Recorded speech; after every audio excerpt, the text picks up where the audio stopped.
Georgia inching closer to legalizing medical marijuana. A bill to legalize the drug passed the House this week. It was an idea sparked by our Dr. Sanjay Gupta. He made news last year. He changed his stance on the drug, and he's not backing down. In fact, in a new op-ed out tonight on CNN.com, he is doubling down. All right, Sanjay, I mean, you really are doubling down. First of all, you used to be on the other side of this. You came out and said, mea culpa, I changed my mind. I've looked at the science. I think we need to legalize this. And now you're really upping the ante. I'm doubling down. I mean, I think that I've concluded that it's irresponsible, frankly, for the medical community not to be looking at this as a viable option. Look, we prescribe so many different medications for different things out there. I gave the example of a child who had epilepsy that was not treatable by modern medicine. She was on 7 different medications at one time or another, any of which could have been so toxic as to have caused a cardiac arrest.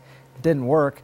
And then they tried this non-psychoactive CBD oil, this cannabis oil. It's not something that gets her high. It's not something that she smokes. It's an oil, and it relieved her of her seizures. So, yeah, I think that's irresponsible. That's part of the doubling down that I'm talking about. And what's amazing, and I know you've made this point, but I think you got to make this point to people again and again.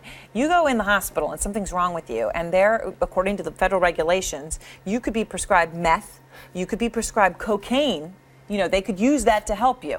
But they can't use marijuana. Cocaine and methamphetamines are both less restricted than marijuana. And look, I've tried hard, Aaron, to not inject a moral equivalency into this whole thing. People say, oh yeah, marijuana and alcohol, or marijuana and narcotics, and marijuana and cocaine, drawing those comparisons. Those are fair comparisons. I'm happy to have that conversation. But here's the truth, is that on its own merits, marijuana as a medication stands alone. And again, you look at the U.S. research, it may not be that compelling. Why? Because it's illegal here. Right. Hard to do research on an illegal substance. Yeah.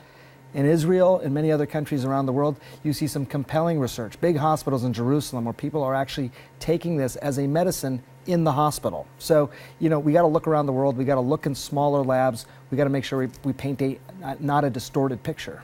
All right, Sanjay, thank you very much.